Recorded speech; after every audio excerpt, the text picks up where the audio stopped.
Hello my all dear student, I hope आप सब बढ़िया होंगे, ज़बरदस्त होंगे और अपने बोर्ड की प्रिपरेशन बहुत अच्छे लेवल पे कर रहे होंगे। आज हमारा है डे 3 और आज हम कवर करने वाले हैं मैट्रिक्स अलजेब्रा।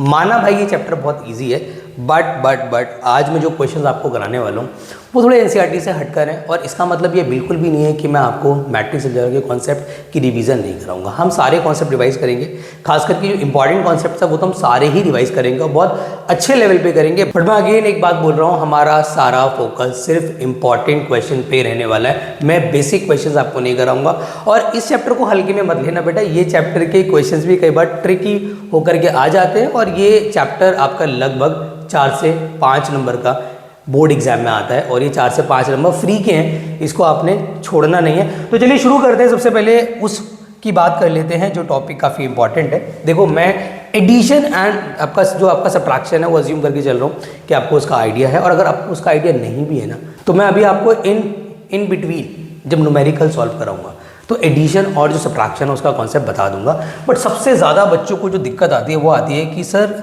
मैट्रिक्स मल्टीप्लिकेशन में बहुत बार हमें ना कन्फ्यूज़न हो जाती है। तो देखो, एक बात ध्यान रखना बेटा, यहाँ पे मैट्रिसेस होगा तो अगर आपको दो मैट्रिक्स को आपस में इंटू करना है तो आपको एक बहुत इंपॉर्टेंट चीज़ यहाँ पे ध्यान देनी पड़ेगी बेटा कि वो दो मैट्रिक्स आपस में कंफर्टेबल कब होंगी फॉर द प्रोडक्ट। नंबर 1 कि अगर आपके पास फॉर एग्जाम्पल एक है मैट्रिक्स जिसका ऑर्डर m1 क्रॉस n1 है, एक और मैट्रिक्स इसका ऑर्डर m2 क्रॉस n2 है, और आप चाहते हो एडिशन सब्ट्रैक्शन में क्या होता है, एडिशन सब्ट्रैक्शन में होता है कि दोनों मैट्रिक्स का ऑर्डर जो है वो 100% सेम होना चाहिए। अगर दो मैट्रिक्स का ऑर्डर 100% सेम होगा तो क्या हो जाएगा जी, वो आपस में इजीली ऐड हो जाएंगे, इजीली सब्ट्रैक्ट हो जाएंगे। But for the multiplication it is not compulsory कि उनका ऑर्डर 100% सेम होना चाहिए। इनफैक्ट जो स्टार्टिंग वाली मैट्रिक्स है उसके नंबर ऑफ कॉलम और जो बाद वाली मैट्रिक्स है उसके नंबर ऑफ रोज का सेम होना ज़रूरी है। मतलब इसका n1 और उसका m2 का सेम होना ज़रूरी है। अगर वो सेम नहीं है तो वहाँ पे मल्टीप्लिकेशन पॉसिबल नहीं है। जैसे कि फॉर एग्जांपल अगर मैं यहाँ पे मैंने लिखा 1 2 3 4 5 6 और एक मैट्रिक्स मैंने यहाँ पे लिखी 1 2 3 4 5 6 या 4 5 6, अब मैं आपसे कह रहा हूँ कि इनको आपस में इंटू करना है तो यहाँ पर क्या आ जाएगा 3 क्रॉस 2, यहाँ पर क्या है 2 क्रॉस 3। बेटा एक बात ध्यान रखना, आप लोगों की ये मैं रिवीजन करा रहा हूँ, फास्ट रिवीजन, इसमें ना कुछ चीज़ें मैं आसान भी कराऊंगा और बहुत अच्छे क्वेश्चंस भी कराऊंगा। जो आसान चीज़ें वो आपकी रिवाइज हो जाएंगी तो आप उसको स्किप मत करना, आप देख लो। हो सकता है उस टाइम पर बेटा कुछ चीज़ें आपके दिमाग से स्किप हो गई हों, या हो सकता है कि आप कुछ चीज़ें जो आपने पहले कर रखी है वो आपको अच्छे से याद ना हो, क्योंकि एक लंबा आपका यहाँ पे गैप आ गया। तो जो भी चीज़ें बता रहा हूँ उस पर ध्यान दो, क्योंकि एक एक नंबर के MCQs ना इन्हीं पे बेस्ड बनते हैं बेटा। तो मैंने आपसे क्या बोला कि आपस में ये इंटू हो सकते हैं या नहीं हो सकते हैं, इसको डिसाइड कौन करता है कि इसके नंबर ऑफ कॉलम इसके नंबर ऑफ रो का सेम होना ज़रूरी है। अगर ये सेम है तो मल्टीप्लिकेशन इज पॉसिबल। और उसके बाद मैंने क्या बोला भाई, मैंने बोला कि जो order of the new matrix आता है, जो ऑर्डर ऑफ न्यू मैट्रिक्स आता है वो स्टार्टिंग वाला जो रो है और अगला वाला जो कॉलम है इसके कॉम्बिनेशन से आता है। मतलब कि इन दोनों को इंटू करने के बाद जो आएगी मैट्रिक्स उसका ऑर्डर 100% क्या होगा बेटा, 3 क्रॉस 3 होगा।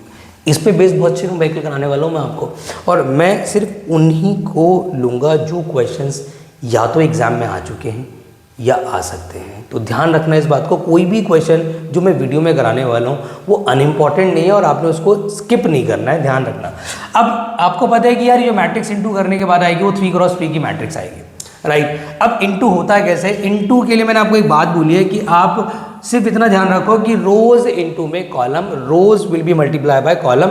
रो से मल्टीप्लाई नहीं होती, कॉलम से मल्टीप्लाई नहीं होता, हमेशा रो कॉलम से मल्टीप्लाई होती है। तो स्टार्टिंग वाली रो पकड़नी है और स्टार्टिंग वाले कॉलम से करना, स्टार्टिंग वाले एलिमेंट को स्टार्टिंग वाले से करना है, बाद वाले एलिमेंट को बाद वाले से करना है, राइट। अब जैसे इसको इससे इंटू किया क्योंकि देखो स्टार्टिंग रो स्टार्टिंग कॉलम हो गया तो स्टार्टिंग रो को अगले कॉलम से करेंगे और लिखेंगे भी वहीं पे।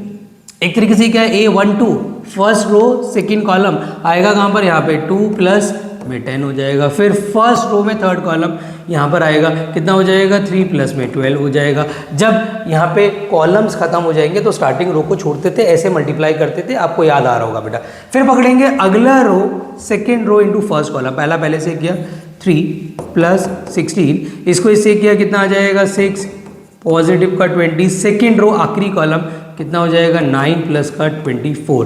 फिर पकड़ते हैं थर्ड रो इंटू में कॉलम नंबर 1 कितना आ जाएगा 5 प्लस में 24, थर्ड रो सेकंड कॉलम कितना हो जाएगा, दैट विल बी 10, पॉजिटिव का 30, इसको इससे इंटू करेंगे दैट विल बी 15। उसके बाद ऐड सब्ट्रैक्ट कर लेंगे। आप देख सकते हैं जो ऑर्डर आ रहा है वो 3/3 का आ रहा है, इसी पे बेस में आपको न्यूमेरिकल कराने वाला हूँ। तो ये था मल्टीप्लिकेशन का कॉन्सेप्ट। अब इस पर बेस लगाते हैं कुछ अच्छे न्यूमेरिकल्स। अब देखो हल्की सी इजी स्टार्ट कर रहा हूँ मैं। हमारा ये क्वेश्चन भी बोर्ड एग्जाम में कई बार आ चुका है, इनफैक्ट इस बार भी आ सकता है। या तो 1 नंबर में एज ए MCQ आएगा या बेटा 2 नंबर में सब्जेक्टिव, इससे ज़्यादा डिजर्व नहीं करता। अब कभी भी ऐसे क्वेश्चन आ जाए जिसमें आपके पास एक मैट्रिक्स ये है, एक ये है, एक ये, तो एक साथ मल्टीप्लाई मत करना। आपसे बोलेगा कि आपने x निकालना है, आप क्या करो 1x1। सर इसका ऑर्डर कितना है, इसका ऑर्डर है, इसमें रोज़ कितनी है सर, इसमें रोज़ ओनली 1 है और कॉलम कितने हैं, 3 है। चलिए अगला लेते हैं 1 2 15 3 5 3 2 1 2 और इसका ऑर्डर है 3 × 3 और यहाँ आ जाते हैं सर 1 2x। और ध्यान रखना है यहाँ पे O लिखा हुआ है, O मतलब होता है जीरो मैट्रिक्स। जीरो मैट्रिक्स क्या होती है, इसके सारे एलिमेंट जीरो। जो चीज़ें यूज़ होती रहेंगी और जो मैंने यहाँ पे बेसिक्स मिस कर दिए वो मैं आपको बीच बीच में एक्सप्लेन भी करता रहूँगा। It is O means what, zero matrix. Zero matrix is what, जिसके सारे एलिमेंट जीरो होते हैं। अब आपको पता है कि यार ये चीज़ सेम है सर, मतलब इंटू तो पॉसिबल है। इनफैक्ट जो मल्टीप्लाई करके आएगा उसका ऑर्डर होगा, 1 रो होगी और 3 कॉलम होंगे। अब इंटू कैसे करना है, वही नॉर्मली स्टार्टिंग रो को स्टार्टिंग कॉलम से किया, फर्स्ट को फर्स्ट से किया, 1 पॉजिटिव का 2x पॉजिटिव का 15, सब में प्लस आएगा। दिस इंटू दिस करेंगे तो 3 पॉजिटिव का 5x पॉजिटिव का 3।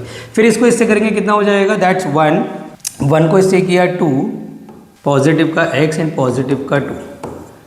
भाई यहाँ पर आ जाएगा 1 2x is equal to O matrix. Ultimately इसको मैं सिंप्लीफाई करता हूँ तो 2x + 16 हो जाएगा, यहाँ पर आ जाएगा 5x + 6, यहाँ पे आ जाएगा x + 4, यहाँ हो जाएगा 1 2x is equal to O। अब आप क्या करेंगे, normally what you have to do, you need to multiply. तो अगर इसको मल्टीप्लाई करेंगे तो फर्स्ट को फर्स्ट से करेंगे, क्योंकि अब आपको पता होना चाहिए कि जो हमारा आएगा matrix, this is what, this is 1 × 3 and this is what, this is 3 × 1। तो ये चीज़ सेम है, यह सेम है, तो इसका मतलब यहाँ पर इंटू 100% पॉसिबल है। अब आप क्या करेंगे भाई, यहाँ पे जो 1 और यहाँ पे जो 1 है इसको इंटू, मतलब जो इंटू करने और मैट्रिक्स आने वाली है उसमें सिर्फ एक रो और एक ही कॉलम होगा, इन शॉर्ट एक ही एलिमेंट होगा, ये आपको पता होना चाहिए। तो यहाँ पर हमारा क्या आ जाएगा, अल्टीमेटली यहाँ पर हमारा आ जाएगा सर, मैंने फर्स्ट एलिमेंट को फर्स्ट से किया तो 2x + 16 हो जाएगा। भाई सेकेंड को सेकेंड से किया, कितना आ जाएगा 10x, सबको ऐड करना है, 10x पॉजिटिव का 12 और जब इसको इससे करूँगा तो कितना आ जाएगा सर x², क्योंकि थर्ड एलिमेंट थर्ड से हो रहा है तो x² पॉजिटिव का 4x। और जब आपके पास कोई भी ऐसी मैट्रिक्स अवेलेबल हो जिसमें सिर्फ एक एलिमेंट हो तो आप वहाँ से मैट्रिक्स का सिंबल हटा सकते हो, इट इज़ 100% अलाउड।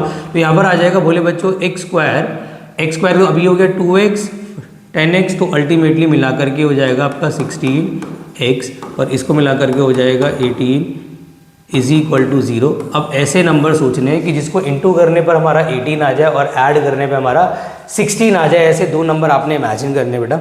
बच्चा पे हल्की सी मिस्टेक हो गई है, इसको ठीक कर लेना। इन दोनों को ऐड करके बेटा ये मुझे लगा कि 2 है बट ये 12 है, ये 28 होगा। अब इसके फैक्टर्स कर लो आप, आपके पास मिडिल टर्म स्प्लिटिंग आ गया भाई। आपको पता है कि यहाँ पे आ जाएगा sir x² + 14x + 2x, into करने पे 28 भी आ रहा है और यहाँ से 2 ब्रैकेट्स बन जाएंगे, एक x + 2 बन जाएगा, एक x + 14 बन जाएगा इज इक्वल टू 0।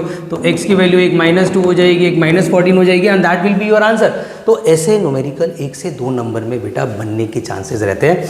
अब मैं आपको कराने वाला हूँ बहुत ही अमेजिंग क्वेश्चन जो एग्जाम में मल्टीप्लीकेशन का आता है। और देखो मैं आपको ना बहुत ज़्यादा एक इम्पॉर्टेंट चीज़ बता रहा हूँ कि ना मैट्रिक्स अलजेब्रा में मल्टीप्लिकेशन के अलावा ज़्यादा कुछ है नहीं।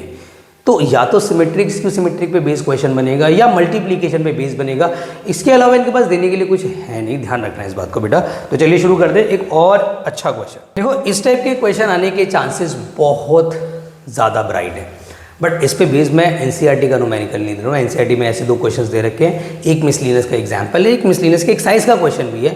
तो आपको सबसे पहले क्या समझना है, मेरी बात समझना। आपके पास ए मैट्रिक्स है, ये पहली बात तो ये ए है। बच्चा क्या गलती करता है, बच्चों को लगता है सर ए यहाँ पे कोई आपकी मैट्रिक्स नहीं है, ए कोई वेरिएबल है, इनटू कर देता है, इक्वेट करने की कोशिश करता है। यार इक्वेट तो वैसे भी नहीं हो सकता ना। 2 मैट्रिक्स आपस में इक्वल कब होती है, when they have the same order and they have the same element. ऐसा कुछ यहाँ हो नहीं रहा। तो what you have to do, आपको पता है कि यार यहाँ पे जो इसका ऑर्डर है ना, आप उसको m × n मान लो, क्योंकि ऑर्डर पहले आपको निकालना पड़ेगा। और यहाँ पर क्या है 2 -1 1 0 -3 4, ठीक है। और यहाँ पर आपका आ जाएगा फॉर एग्जांपल -1 -8 -10 1 -2 -5 9 22 15, राइट। अब इसका ऑर्डर कितना है सर? इसका ऑर्डर है 3×2। अब समझना मेरी बात को ध्यान से, बहुत आराम समझना। ये दोनों आपस में इंटू होकर के रिजल्ट इनको मिल रहा है। अच्छा, एक छोटी सी यहाँ पर कोई गड़बड़ हुई है। अब देखो, आपको एक बहुत इंपॉर्टेंट चीज़ बता रहा हूँ, इस क्वेश्चन में मिस्टेक है और मिस्टेक बहुत इजीली आइडेंटिफाई हो सकती थी। वो क्या कि यहाँ पे ना ऑर्डर 3×3 है। अब कॉमन सेंस वाली बात है कि इसको इंटू करने के बाद, क्योंकि यहाँ पर 2 है तो ये वाला ऑर्डर तो बन ही नहीं सकता, तो कहीं ना कहीं इस क्वेश्चन में एरर है। वो एरर क्या है क्वेश्चन में, मैं आपको बता दे रहा हूँ। ये हल्की सी इसमें मिस्टेक है बेटा, इसको ठीक कर लेते हैं। कि बेसिकली इसमें क्या है, इसमें ये पहले, इसको ठीक कर लेना आप लोग भी। ये क्वेश्चन CBSE में आया हुआ क्वेश्चन है बेटा, ये चीज़ पहले है और ए बाद में है, राइट। और फिर उसके बाद इज इक्वल टू में हमारे पास -1 -8, बाकी सब कुछ हमारा एकदम परफेक्ट है।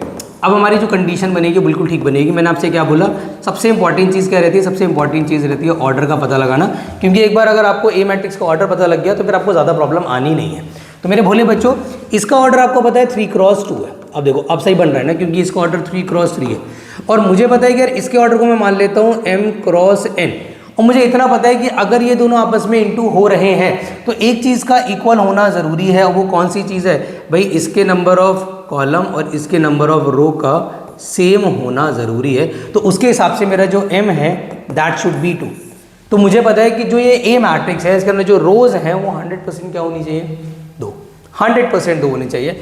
इनफैक्ट मुझे ये भी पता है कि इसके नंबर ऑफ रो और इसके नंबर ऑफ कॉलम से मिलके बनेगा, कॉलम से मिलके बनेगा order of new matrix, that is 3×3 दे रखा है। इस तरीके से इसको अगर मैं काट दूं तो n = 3 आ जाएगा। तो एक चीज़ मुझे पता लग गई कि ऑर्डर ऑफ ए मेरा हो जाएगा 2×3। तो ऑर्डर पता लग गया। तो इस टाइप के क्वेश्चन में ज़्यादातर सबसे पहले आपको ऑर्डर ही निकालना होता है। Once you get the order, एक बार आपको ऑर्डर मिल गया फिर आपको ज़्यादा परेशानी होती नहीं है, क्योंकि एलिमेंट्स तो फिर आपको बेटा अज्यूम ही करने होते हैं। तो आप क्या करेंगे, आप यहाँ पे आराम से अज्यूम करेंगे एलिमेंट्स। और एलिमेंट्स क्या ले लेंगे मेरे भोले बच्चों? आप एलिमेंट्स ले लेंगे, ए को यहाँ पे अज्यूम कर लो for example x y z a b c।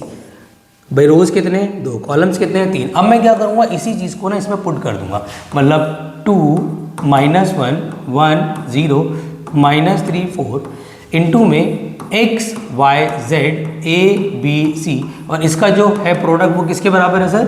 -1 -8 -10 1 -2 -5 9 22 and 50। Now what you have to do, अब मुझे इसको सिंपली मल्टीप्लाई करना है। मैं क्या करूँगा जी, फर्स्ट रो फर्स्ट कॉलम, पहले को पहले से किया, 2x माइनस का a हो जाएगा, इसको इससे करेंगे 2y माइनस का b हो जाएगा, इसको इससे करेंगे 2z माइनस का c हो जाएगा। सर एक अच्छी बात यहाँ होने वाली है, वो ये है कि जब मैं सेकंड रो को सारे कॉलम से करूँगा तो मुझे x y z की वैल्यूज़ बहुत इजीली मिल जाएगी, क्योंकि a b c तो उससे 0 हो जाएगा। इसको इससे करना है, इसको इससे करना है, तो यहाँ सिर्फ x आएगा, यहाँ सिर्फ y आएगा, यहाँ सिर्फ z आएगा। बाकी इसको करेंगे तो यहाँ पर आ जाएगा माइनस का 3x पॉजिटिव का 4a, माइनस का 3y पॉजिटिव का 4b, माइनस का 3z पॉजिटिव का 4c, और इज इक्वल टू में आ जाएगा सर हमारा -1 -8 -10 माइनस 1 -2 -5 9 22 50। अब मेरे को एक चीज़ कंफर्म है कि सर मुझे जब इक्वेट करना है ना, तो मुझे आखिरी वाली जो रो है उसको डिस्टर्ब करने की जरूरत भी नहीं है। तो व्हाट आई डू, मैं क्या करने वाला हूँ इसके अंदर, मैं इसमें सिंपली क्या करने वाला हूँ बेटा, स्टार्टिंग वाले एलिमेंट्स लूँगा, मतलब 2x माइनस का a इज इक्वल टू -1, एक इक्वेशन ये बनेगी, 2y माइनस का b is equal to minus का 8, एक इक्वेशन ये बनेगी, एंड 2z माइनस का c is equal to minus का 10। और उसके बाद मैं क्या करने वाला हूँ, सिंपली ना x की वैल्यू, y की वैल्यू, z की वैल्यू निकाल लेता हूँ। x इज इक्वल टू मेरा कितना आ रहा है, यहाँ से सीधा सीधा 1 आ रहा है, y इज इक्वल टू कितना आ रहा है, सीधा सीधा -2 आ रहा है। मैं क्या कर रहा हूँ भाई, एलिमेंट्स को इक्वेट कर रहा हूँ ना, तो इसको इसके इक्वल रखा, इसको इसके इक्वल रखा, इसको यहाँ से z की वैल्यू कितनी आ गई, फॉर एग्जांपल -5 आ गई, तो x y z की वैल्यू मैं यहाँ पुट कर देता हूँ। यहाँ पे कितना आ जाएगा, 2 माइनस का a इज इक्वल टू -1, उठा के उधर ले जाओ तो a की वैल्यू कुल मिला के 3 आ जाएगी, ठीक है। अब यहाँ पे जो y है उसको आगे पुट किया तो कितना आ जाएगा, -4 minus b is equal to -8, उधर जाके पॉजिटिव हो जाएगा, तो यहाँ पे कुल मिला के -4 आएगा, तो b इज इक्वल टू 4 बन जाएगा, राइट। और यहाँ पे पुट किया तो ये हो गया माइनस का z, सॉरी माइनस का 10 minus C is equal to -10, C की वैल्यू सर मेरी कुल मिला के 0 आ जाएगी। तो मेरी ए मैट्रिक्स जो यहाँ पे बनेगी दैट शुड बी 1 -2 -5 3 4 0। तो ये मेरा आंसर आना चाहिए। अगर कुछ कैलकुलेशन एरर हो गया हो तो आप देख लेना। अप्रोच लेकिन इसको करने की यही है। तो ये क्वेश्चन भी बहुत अच्छा क्वेश्चन है जो कि आ सकता है एग्जाम के अंदर। आई विश आपको क्लियर हो गया होगा। अब ये जो क्वेश्चन मैंने आपके सामने रखा है ये CBSE बोर्ड इतिहास में 6 नंबर में भी आया हुआ है। एक बार ऐसा हुआ है कि आपका जो चैप्टर नंबर 4 का क्वेश्चन हर साल आता है, मैं किसकी बात कर रहा हूँ, मैट्रिक्स इन्वर्जन मेथड, उसको इसने बीट किया था। मतलब ये और में आया था, उसको मतलब या तो ये करो या फिर वाला करो। और ये कितने नंबर में आया था, 6 नंबर में आया था बेटा। बहुत ही अच्छा क्वेश्चन है, अब ध्यान देना इसको। देखो इस टाइप के क्वेश्चन भी मैट्रिक्स के अंदर आने के चांसेस बहुत ज़्यादा ब्राइट है। मतलब हो सकता है कि आपसे इस टाइप के न्यूमेरिकल पूछ ले, इसमें a² मांगे 5a मांगे, सबको ऐड कराए। बट इसमें इंटरेस्टिंग फैक्ट ये है कि उसके बाद आपसे बोल रहे हैं कि hence find the value of x। फिलहाल तो आपने ये निकालना है और इसके अंदर सबसे इंपॉर्टेंट चीज़ होती है a² निकालना, क्योंकि मुझे लगता है बच्चा अगर कहीं मिस्टेक इसमें कर सकता है तो वो एक ही चीज़ है, दैट इज़ a²। उसके अलावा कहीं गलती होने के चांसेस नहीं है। तो आप सबसे पहले क्या करोगे, आपको पता होना चाहिए कि a² का मतलब होता है बच्चों a इंटू ए।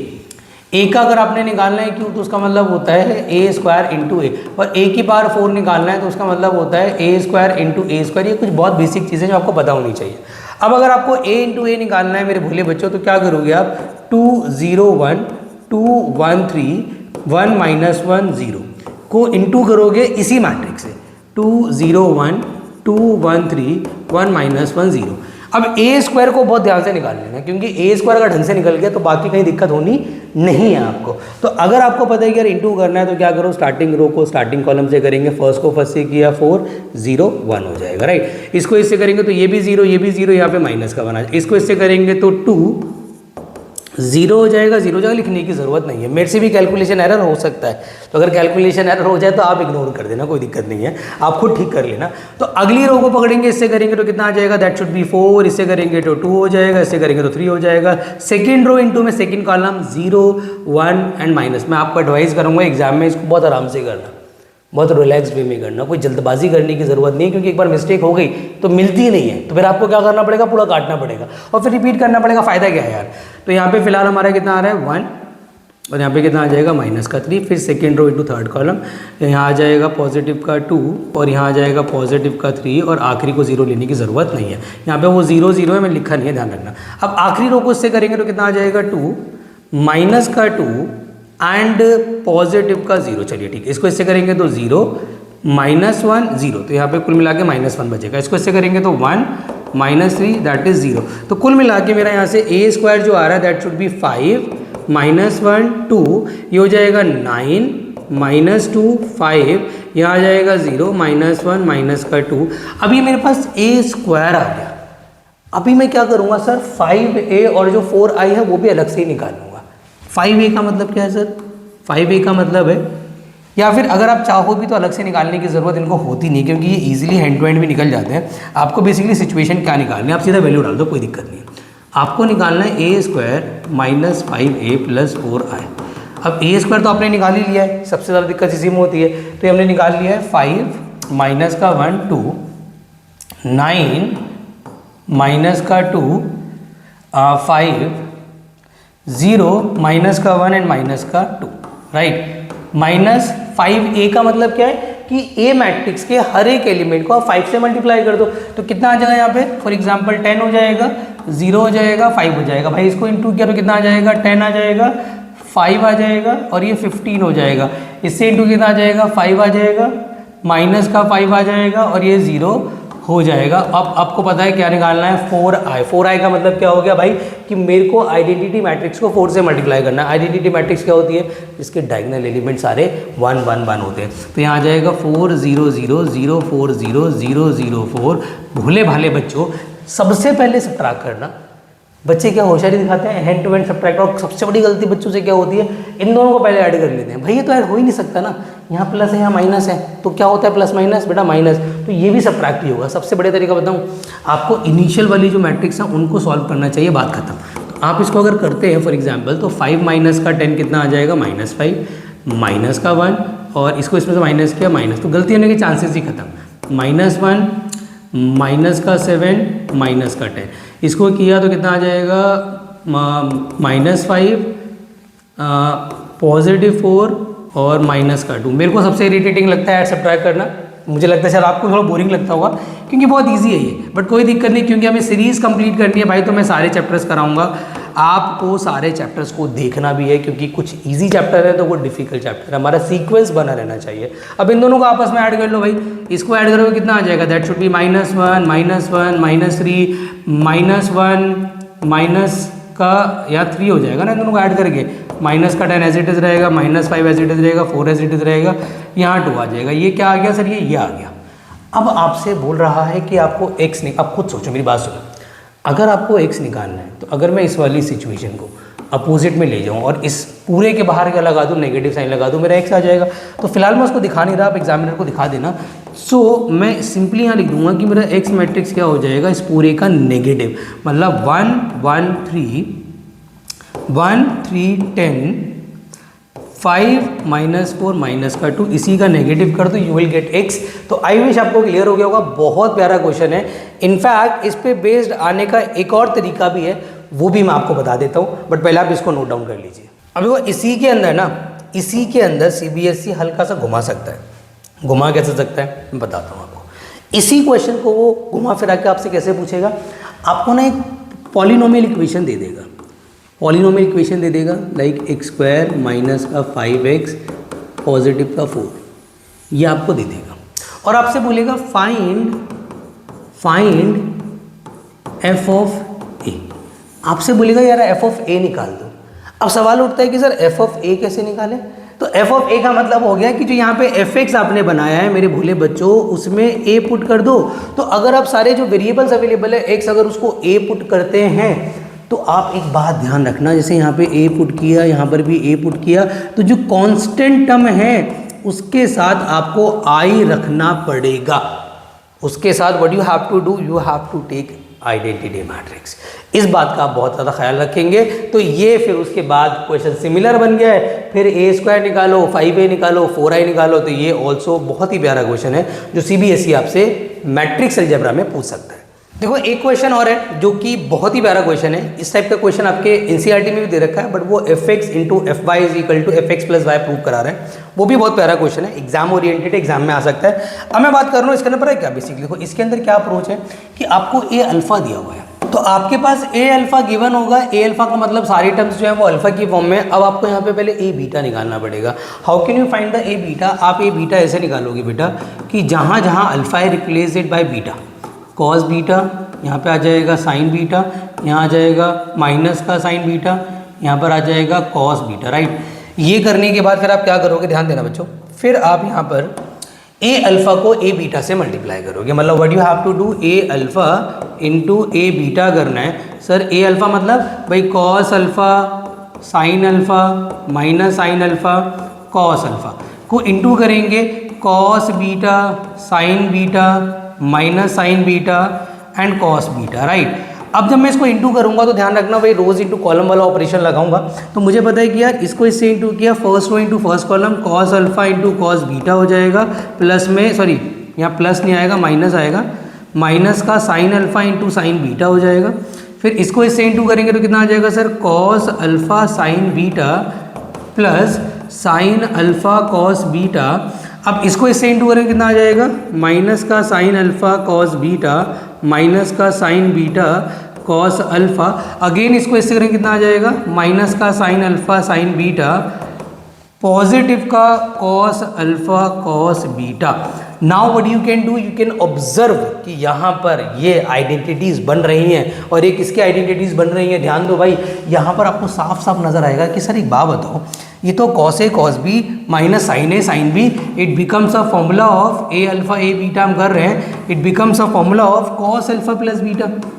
ये तो कॉस अल्फा प्लस बीटा बन गया। अगर मैं इसकी बात करूं sine A cos B plus cos A sine B, it will become sine alpha plus beta.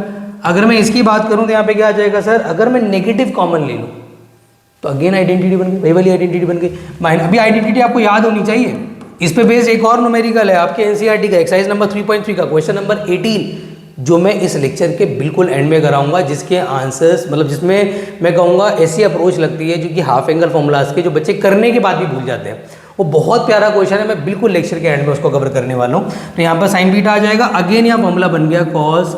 अब एक चीज़ आप ऑब्जर्व करेंगे बोले बच्चों कि सर यहाँ पर अगर अल्फा था तो एवरीवेयर इज अल्फा, और जो फंक्शन है वो सेम ही है, cos sine minus sine cos, cos sine minus cos sine. और यहाँ पे जब मैंने बीटा लिया तो इट बिकम्स बीटा। तो अगर यहाँ पे एंगल अल्फा प्लस बीटा सब जगह आ गया तो it is a common sense कि सर जब ये ए अल्फा हो सकता है, ये ए बीटा हो सकता है, तो ये अल्फा प्लस बीटा भी तो हो सकता है। तो ये हमारा फाइनल आंसर हो जाएगा, हेंस प्रूव्ड। ये क्वेश्चन भी बेटा मल्टीप्लीकेशन के लिए काफ़ी इंपॉर्टेंट है।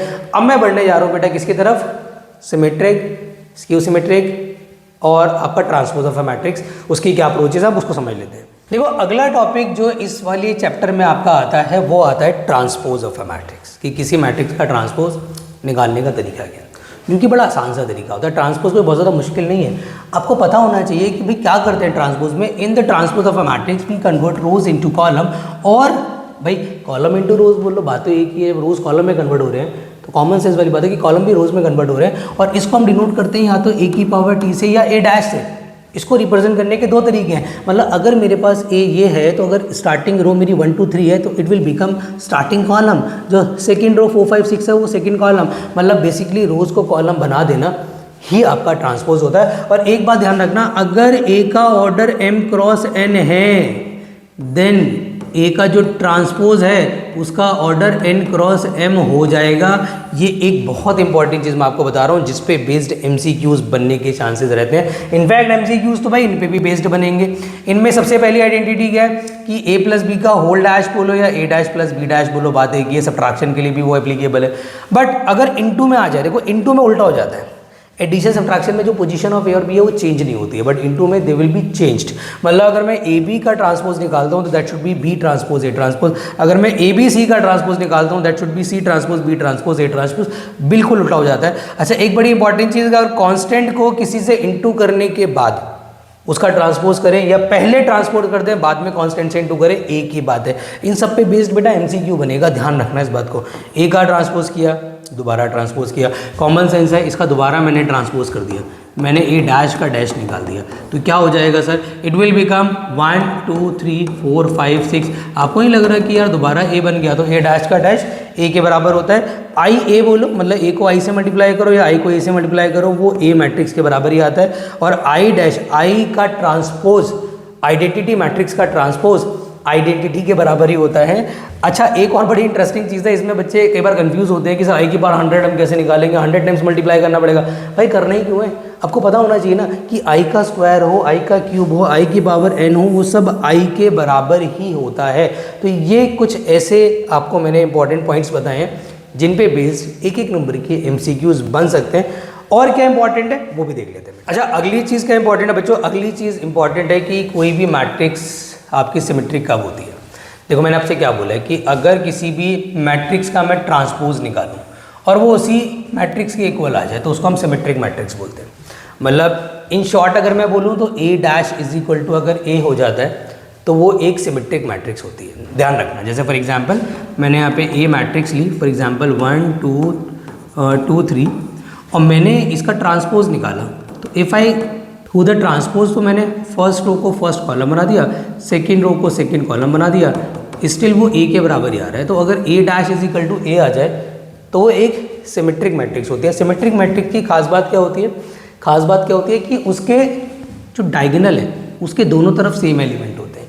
इनफैक्ट इस पर बेस एक न्यूमेरिकल एक नंबर में ऐसे भी बन सकता है आपका कि जैसे मैंने आपको कोई मैट्रिक्स दी, मैंने बोल दिया कि 3 5 x 7 और मैंने आपसे बोला इज सिमेट्रिक, अगर ये सिमेट्रिक है और मैंने आपको एक नंबर का क्वेश्चन दे दिया MCQ में, तो बताइए x की वैल्यू क्या होगी। तो आप बिना कुछ सॉल्व करे, बिना दिमाग लगाए डायरेक्टली बोल देंगे अरे सर x जो है वो 7 होगा। क्यों? क्योंकि अगर ये सिमेट्रिक है तो डायगोनल के अपोजिट सेम एलिमेंट्स होते हैं। तो अगर प्रूफ करने को आ जाए तो ये तरीका है, A dash is equal to ए, और अगर कुछ निकालने को आ जाए तो ये तरीका है। और अगर किसी मैट्रिक्स को, किसी ऑर्डिनरी मैट्रिक्स को आपको सिमेट्रिक मैट्रिक्स बनाना है तो उसका बड़ा सिंपल तरीका मैं आपको बता रहा हूँ कि भैया सिमेट्रिक मैट्रिक्स का फॉर्मूला होता है हाफ ए प्लस ए डैश। मतलब किसी भी मैट्रिक्स को उसके ट्रांसपोज में ऐड करो और हाफ से मल्टीप्लाई कर दो, that will become symmetric matrix. ठीक है, अब आते हैं कि अगर कोई मैट्रिक्स स्क्यू सिमेट्रिक होती है, कब होती है? अगर किसी मैट्रिक्स का ट्रांसपोज उसके नेगेटिव के बराबर आ जाए तो वो स्क्यू सिमेट्रिक हो जाती है। इन शॉर्ट यहाँ पे A transpose is equal to A था, यहाँ पे A dash is equal to कितना हो जाएगा भाई? फॉर एग्जांपल माइनस है।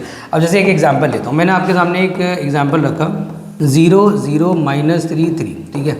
अब मैंने इसका ट्रांसपोज निकाला तो मैंने क्या देखा यार, first row becomes first column, second row becomes second column, ठीक है। फिर मैंने क्या देखा, नहीं सेम तो नहीं है यार, लेकिन फिर मैंने क्या ऑब्जर्व किया कि अगर मैं यहाँ से नेगेटिव कॉमन ले लूँ तो 0 3 -3 0 सेम बन गया, मतलब माइनस ए के बराबर आ रहा है। तो ए डैश अगर किसके बराबर आ जाए बेटा, फॉर एग्जांपल यहाँ पे ए डैश माइनस ए के बराबर हो तो वो एक स्क्यू सिमेट्रिक मैट्रिक्स बन जाती है।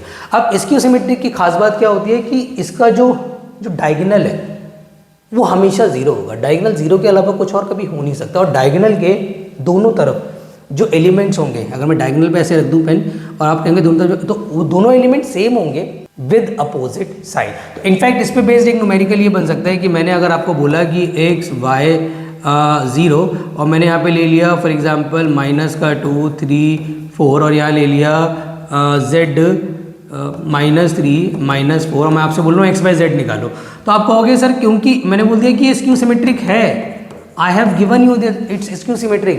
तो क्योंकि आपको स्क्यू सिमेट्रिक की सारी जो प्रॉपर्टीज़ है वो पता है, तो आप आराम से ना बिना कुछ करे, बिना कैलकुलेशन करे दिमाग में ही सॉल्व कर सकते हो। कैसे? आपको पता है सर x और y तो डायगोनल एलिमेंट है तो 0 होना बनता है, 0 होना बनता है। और मुझे पता है कि यार ये वाला एलिमेंट और ये वाला एलिमेंट सेम होना चाहिए विद अपोजिट साइन, तो अगर वो -2 है तो z की वैल्यू 100% 2 हो जाएगी। तो ऐसे क्वेश्चंस भी बेटा एक एक नंबर में स्क्यू सिमेट्रिक बेस्ड बन सकते हैं। एक और बड़ी इंपॉर्टेंट प्रॉपर्टी कि अगर किसी ऑर्डिनरी मैट्रिक्स को जो फिलहाल ना सिमेट्रिक है ना स्क्यू सिमेट्रिक है, अगर मुझे उसको स्क्यू सिमेट्रिक बनाना है तो what I have to do, we have to use a simple formula. क्या होता है sir? Half a minus A dash. अगर किसी मैट्रिक्स को उसी के ट्रांसपोज से सब्ट्रैक्ट करके हाफ कर दूं तो सर वो स्क्यू सिमेट्रिक बन जाता है। तो these all about the concept of the transpose, symmetric, skew symmetric, इस पे बेस अप करते हैं कुछ न्यूमेरिकल्स, सो दैट आपको क्लियर हो जाए कि इस पे बेस क्वेश्चन बनेगा कैसा। अब देखो सिमेट्रिक और स्क्यू सिमेट्रिक पे बेस्ड न्यूमेरिकल किस टाइप के बनेंगे वो भी हम देख लेते हैं। इसका फर्स्ट पार्ट मैंने कराऊंगा, बहुत ईजी है। आपसे बोल रहे हैं A and B are the symmetric matrix of the same order, मतलब हमें ना ये गिवन है, हमें गिवन है, गिवन में क्या भाई, A and B are symmetric. तो अगर ए और बी सिमेट्रिक हैं तो इसका मतलब क्या हो गया कि A dash is equal to A हो जाएगा और B dash is equal to B हो जाएगा, राइट। हमें क्या प्रूव करना है बच्चों? हमें प्रूव करना है, मैं इसका ले रहा हूँ सेकंड पार्ट, हमें प्रूव करना है कि ए प्लस बी जो है, sorry A B plus B A जो है वो एक सिमेट्रिक मैट्रिक्स है। मैंने क्या बोला, कोई भी मैट्रिक्स को अगर मुझे सिमेट्रिक दिखाना है तो उसका ओवरऑल ट्रांसपोज उसके बराबर होना चाहिए। मतलब A B plus B A का whole transpose A B plus B A के बराबर होना चाहिए। तो what you have to do, आपने करना क्या भाई, कंसीडर लेफ्ट हैंड साइड। आप यहाँ पे LHS ले लो, ए बी प्लस बी ए का होल डैश, ठीक है। अब मैं पे क्या करोगे यार, आपको मैंने अभी प्रॉपर्टी बताई है कि ए प्लस बी का होल डैश क्या होता है, A dash plus B dash, right. आप क्या करेंगे, आप यहाँ पर ए बी का होल डैश जो है उसको बी डैश ए डैश लिख सकते हैं। सर बी ए का जो होल डैश है उसे ए डैश बी डैश लिख सकते हैं। सर हमें गिवन क्या है, अरे सर ए डैश तो ए के बराबर गिवन है तो बी ए हो जाएगा, यहाँ पे ए डैश ए और बी डैश बी हो जाएगा। इसको मैं A B plus B A बोल सकता हूँ, A B plus B A बोल सकता हूँ। तो अल्टीमेटली इसका whole transpose is equal to इसके बराबर आता हो गया। So it is symmetric, right. चलिए अब बात कर लेते हैं स्क्यू सिमेट्रिक की, स्क्यू सिमेट्रिक की। तो अगर मैं स्क्यू सिमेट्रिक की बात करता हूँ फॉर एग्जांपल, मतलब इसको मुझे स्क्यू सिमेट्रिक प्रूफ करना है, मतलब इसका जो पार्ट नंबर 3 है उसमें मेरे को ये प्रूफ करना है, भोले बच्चों मुझे प्रूफ करना है कि ए बी माइनस बी ए का होल डैश इसके नेगेटिव के बराबर है, क्योंकि स्क्यू सिमेट्रिक दिखाना है। स्क्यू सिमेट्रिक का किसको दिखाना है, एनीथिंग का ट्रांसपोज अगर उसके नेगेटिव के बराबर आ जाए तो वो स्क्यू सिमेट्रिक साबित हो जाता है। तो मेरे भोले भाले बच्चों आपका अप्रोच क्या लगाओगे, सुनो, आपने कंसीडर करिए लेफ्ट हैंड साइड, आपने ए बी माइनस बी ए का होल डैश लिया, ठीक है। आपको पता है यार यहाँ पर मैं क्या करूँगा sir, A B minus B A का होल डैश कर रहा हूँ ना, तो that should be A B का whole dash minus B A का होल डैश। अब ए बी का होल डैश मतलब क्या हो गया sir, B dash A dash, और बी ए का होल डैश कितना हो गया, A dash B dash. B dash किसके बराबर है, बी के। ए डैश किसके बराबर है, ए के। ए डैश ए के, बी डैश बी के। नेगेटिव कॉमन ले लो क्योंकि अभी बराबर नहीं आ रहा है, तो ए बी माइनस बी ए आ जाएगा। आप बोल सकते हैं सो इट इज एसक्यू। तो एक तो इस टाइप के क्वेश्चन सिमेट्रिक और एसक्यू सिमेट्रिक के बन सकते हैं। इस टाइप के क्वेश्चन की अप्रोच आपको पता होना चाहिए। और क्या तरीका है सर बनने का, और ये तरीका भी है। फॉर एग्जाम्पल ये वाला क्वेश्चन तो भाई सीबीएसई वालों का मैं कहूँगा one of the favourite question है। ये वो बहुत देते हैं, और इस क्वेश्चन को करने का ना मैं तुम्हें बहुत आसान तरीका बताऊंगा। देखो आपको पता है कि शो दैट, उसने बोला है कि show that elements on the main diagonal of a skew symmetric matrix are always zero. आपने प्रूव करना है, तो पता आप क्या करो, आप ना कोई भी यहाँ पे ले लो। फॉर एग्जाम्पल कोई भी यहाँ पे मैट्रिक्स अज्यूम करो, ऑर्डर चाहे 2x2 ले लो चाहे 3x3 ले लो, ईजी पड़ेगा 2x2 से।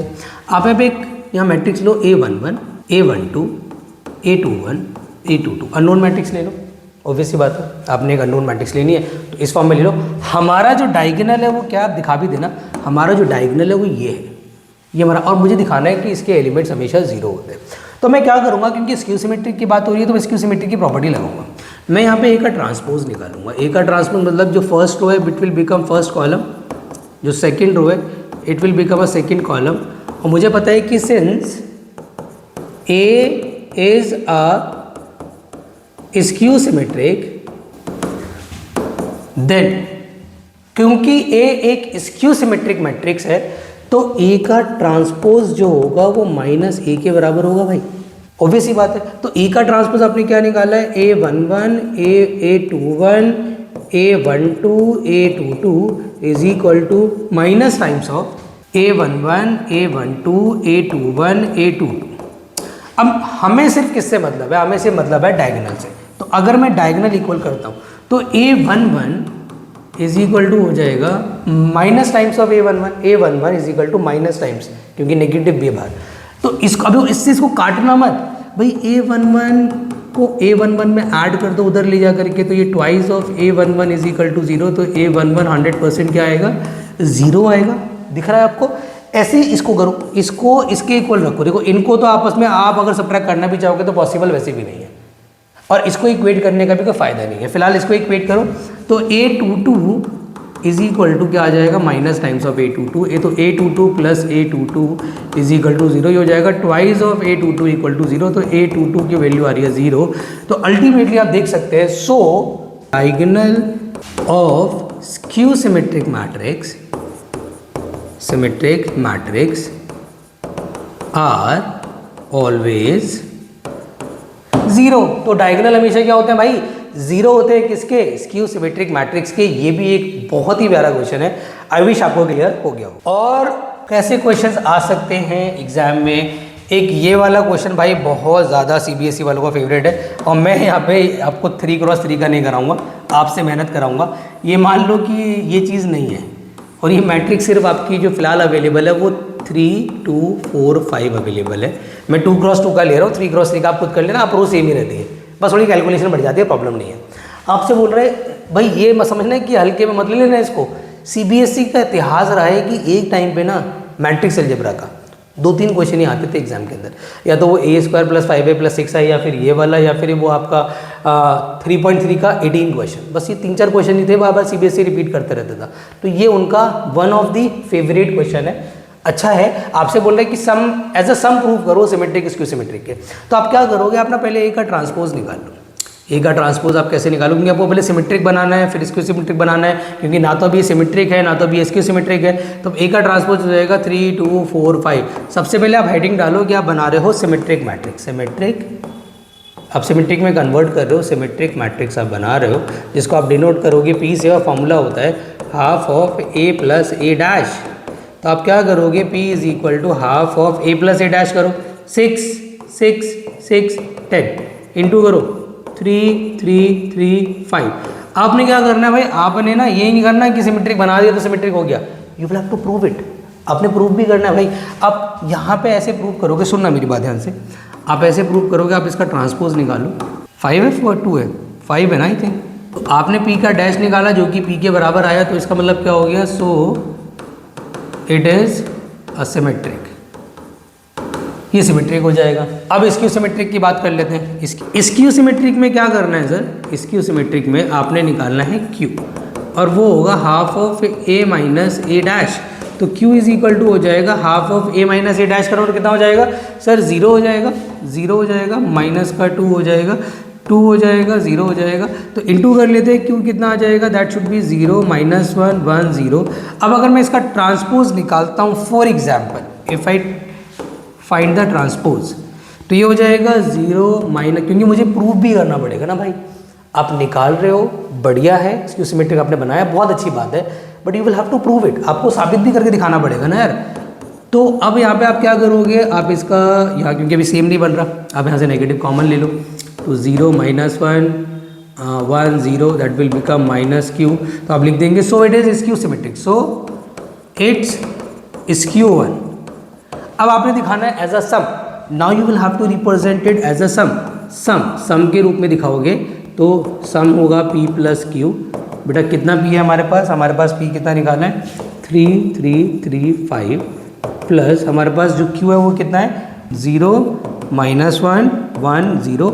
अच्छा वैसे तो आपने यहीं छोड़ देना है सम की फॉर्म में, बट फिर भी अगर आप वेरीफाई करना चाहते हैं कि आपका आंसर सही है या गलत है, तो आप इसको ऐड करके देख सकते हैं, ऐड करके आपका आंसर 100% ये बनना चाहिए। चेक कर लेते हैं, 3 2 4 5, देखो परफेक्ट आंसर बन रहा है। तो ध्यान रखना हमेशा कि p plus Q that will always is equal to, तो ये भी एक बहुत प्यारा क्वेश्चन है मैट्रिक्स का जो एग्जाम में पूछा जाता है। आखिरी सबसे इम्पॉर्टेंट क्वेश्चन के साथ हम आज के लेक्चर को करेंगे बाइंड अप, और मुझे पूरी उम्मीद है आज के लेक्चर से आपका मैट्रिक्स अलजेब्रा के मोटे मोटे कॉन्सेप्ट क्लियर हो गए होंगे।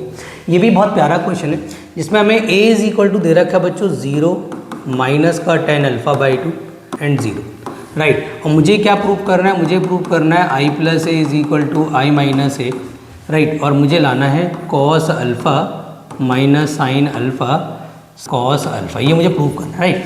अब मैं क्या करूँगा, सबसे पहले I will solve left hand side, पहले मैं टारगेट बनाऊंगा अपना, क्योंकि लेफ्ट हैंड साइड ईजी है ना, तो एक टारगेट सेट करूँगा। मुझे आंसर लाना है क्या, मुझे आंसर लाना है सर i प्लस ए मतलब 1 0 0 1 में ऐड करना है, बेसिकली सिंपली ये 0 minus tan alpha by 2 and 0। If I add, तो मुझे यहाँ से मेरा टारगेट मिल गया कि मुझे अब कुछ भी करके सिंप्लीफाई करके ये आंसर बनाना है, ठीक है जी, ये आंसर मेरे को क्रिएट करना है।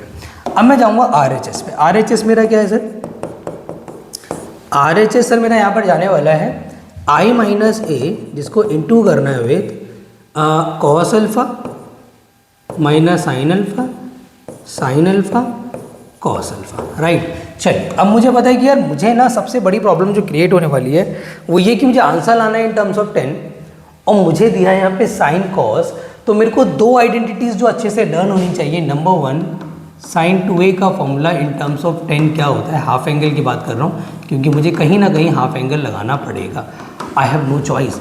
और कॉस 2a का फॉर्मूला होता है 1 माइनस का 10 स्क्वायर है अपॉन में 1 प्लस का 10 स्क्वायर है, राइट। तो ये हमारा, अब ये हमारे दो आइडेंटिटीज़ है। अब हम क्या करेंगे, मेरी बात को समझना बहुत ध्यान से। मैं क्या करने वाला हूँ, मैं यहाँ पर सबसे पहले निकालूंगा सर i माइनस का a, और i माइनस ए मतलब मैं इसी में सब्ट्रैक्ट कर लेता हूँ, तो ये 1 हो जाएगा, ये पॉजिटिव का हो जाएगा, ये नेगेटिव का हो जाएगा, और यहाँ पर सर अगेन 1 आ जाएगा। अच्छा यहाँ मैं लगाने वाला हूँ हाफ एंगल, तो पहले मैं कॉस का लगाऊंगा, 1 माइनस का 10 स्क्वायर अल्फ़ा बाई 2 अपॉन में 1 प्लस का 10 स्क्वायर अल्फ़ा बाई 2। यहाँ साइन का लगा दो, माइनस का 2 10 अल्फ़ा बाई 2 अपॉन में 1 प्लस 10 स्क्वायर अल्फ़ा बाई 2। फिर यहाँ साइन का लगा दो, 2 10 अल्फ़ा बाई 2 अपॉन में 1 प्लस 10 स्क्वायर अल्फ़ा बाई 2। यहाँ पे लगा दो 1 माइनस का 10 स्क्वायर अल्फ़ा बाई 2 अपॉन में 1 प्लस का 10 square alpha by 2। Now what you have to do, क्योंकि सिचुएशन बहुत कॉम्प्लिकेटेड हो चुकी है लिखने में भी दिखने में भी, तो आप क्या करो, आप इसको ना थोड़ा आसान कर लो। आसान कैसे कर सकते हो, आप एक काम कर सकते हो यार, आप ना 10 अल्फ़ा बाई 2 को, क्योंकि जो सब में रिपीटेड है, कॉमन है, उसे x मान सकते हो, this is easier for you, ठीक है। तो हम क्या करेंगे, हम इस पूरे में से पहले तो एक चीज़ कॉमन ही निकाल लेंगे।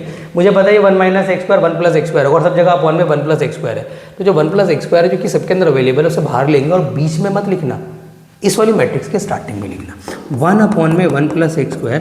सर यहाँ बचेगा हमारे पास 1x - x 1, कोई दिक्कत नहीं है। और यहाँ बचेगा सर हमारे पास 1 - x² माइनस का 2x 1 - x², राइट। चलिए अब इंटू करते हैं भाई, मुझे पता है इंटू करना है। मैं क्या करूँगा, first row into first column, पहला पहले से और दूसरा दूसरे से, तो 2x² हो जाएगा। First row into second column, minus का 2x + x माइनस x³ हो जाएगा।